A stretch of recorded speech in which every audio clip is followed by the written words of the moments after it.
Welcome, time for some art fun. Today, let's do a commission. Before we get into the details of this particular commission, and I'm going to walk you through how I do it, how I start, the whole process, take a look at this adorable little palette. It's just a ceramic plate with little chubby kitties on it, and I saw it right after I'd received notice that I was going to be doing this commission, and I thought I have to get this so that I can use it for this video, because I had to do the kitty palette for the kitty portrait, or the kitty pet portrait.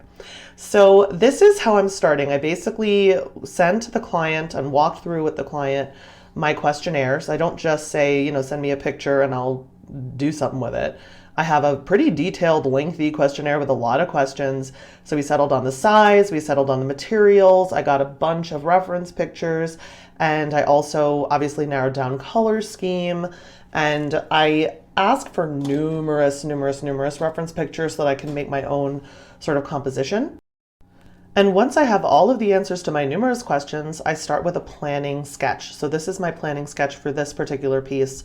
I just wanted to get some color schemes down and do a very basic sketch of where the animals would be and see where the colors might look good. So this won't look obviously exactly like that sketch, although my husband did say he really liked that sketch too. But it gave me at least an eyeball on where the colors would be and how it would work out. So the next step, once I have it all taped down and where I'm going to use it, I have all my materials out. This client wanted acrylic paint instead of watercolor, so that's what I'm doing here. I do a light, thin, watered down wash of color on the subjects before I fill in the background. And often you'll see me in my normal videos fill in the background first. And when I'm doing a commission, I just like to get at least one layer and a little bit of the shadows, a little bit of the dimension on the animals down before I fill in the background, especially with acrylic. I just think it's a lot easier, at least for me. That's just how my process is. And so once I have that down, I also print pictures if I'm going to use a specific reference for a certain position, as I did here with the gray cat. I'll print a black and white picture, just really small, as sort of a value study so that I can see the range of darks and lights. And so you'll see that picture on the left there coming and going throughout this process. I did, of course, get permission from this client, both to show you the painting process and to show you the reference pictures. So these are two little kitties. They are gone. They have crossed the rainbow bridge. And so I wanted the bigger kitty to just look like it was looking over his little sister while she was sleeping. And it really reflects these particular cats' personalities. I do ask my clients for some details. If I'm doing something like this, I'll ask them for stories and details about their pets' personalities, because imagine if I didn't know that the gray one was much bigger or the gray one was more serious than the calico.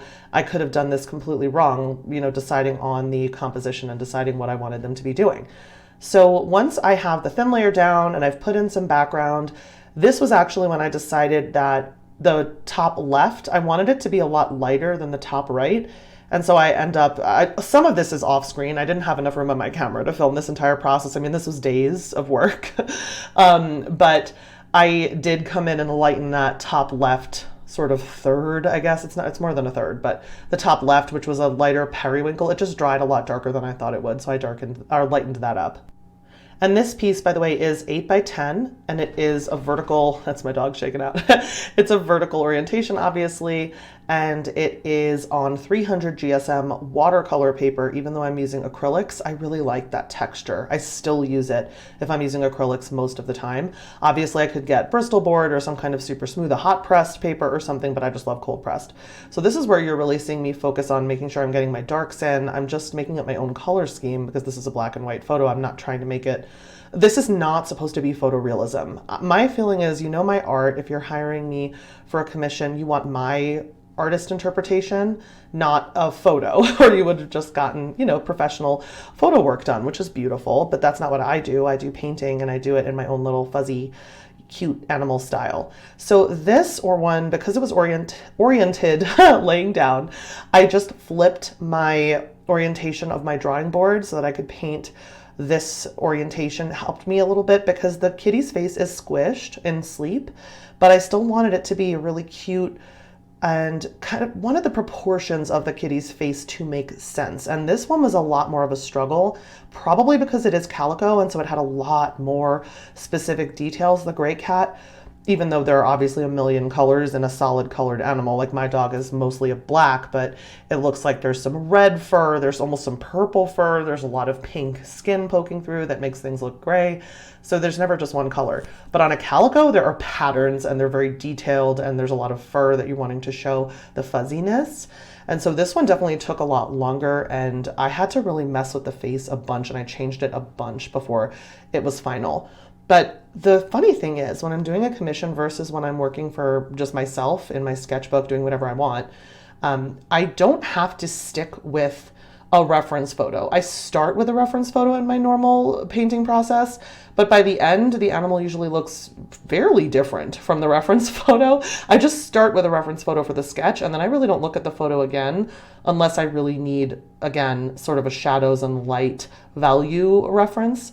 But with a commission where it's a pet portrait, the people want it to look at least a lot like their pet, even if it's not identical, because again, it's a painting, it's not a photo. But they want to recognize their pet in the picture. And so it always takes me a lot longer to sketch, and it takes me a lot longer to mess with the paint. And that's why I do appreciate when clients want acrylic, because you could paint over it. And I did on this little calico fuzzy baby. I did a lot of painting over of that face. So, when I started being available to take commissions, I didn't really have a ton of references or mentoring or anything about how this is done and how to do it.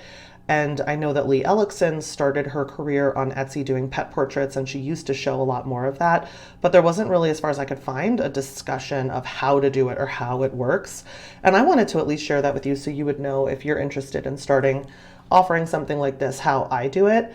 I do offer the commissions through direct messages on Instagram or through email through this channel, or sometimes people just see my art. If I'm wearing one of my pieces from Redbubble out and about, people might ask about the animal on my mask or the animal on my tote bag, because those are a couple of things I've gotten from my Redbubble shop, and I'll tell them about my shop and they might find it that way. But once someone approaches me and they want to have something done, whether it's a person, an animal, their house, those are the kinds of things people usually want done with an artist as a professional commission, at least in the type of art that I do. They'll reach out to me and I'll send them a questionnaire and a price sheet. And once I get the questionnaire and the commitment on the price back, then I will be looking for the anywhere from 2 to 10 reference pictures. Then I'll do my planning, then I'll do my sketch, then I'll do my painting, then I'll put it aside, then I'll come back and do more details. Like on this one, I did some colored pencil details with my Caran D'Ache pencils at the very end. And then I will fix it with my fixative, sign the back, put the date. Sometimes I'll put a little message about it. If, like with these, I put their names and what I was thinking about them.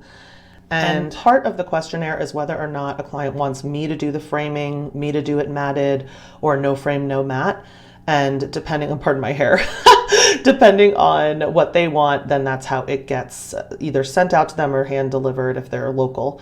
And that's my commission process start to finish. They'll either pay via PayPal or cash or money order. And then I just have to do my accounting like with any other source of income for my art. If you guys have any questions at all about how this works, or if you want more detail about this, I really am hoping that this is a little bit of a how-to. Obviously, I'm picking my materials with light fastness in mind, but I also, as part of my questionnaire, ask where they plan to have the piece, if it's going to be in direct sunlight, if it's going to be in lamplight, what kind of furniture is around it, what kind of wall color is in the room, to make sure it really looks beautiful where they're planning to put it. So I hope you really enjoyed this little come along with me on a commission video. If you did, remember to like the video and leave a comment with your favorite part and any questions that you have, and I can always do a follow-up either here or on Instagram. So thank you so much for being a subscriber to my channel. Thank you for engaging with me. And remember, until next time, create something cute.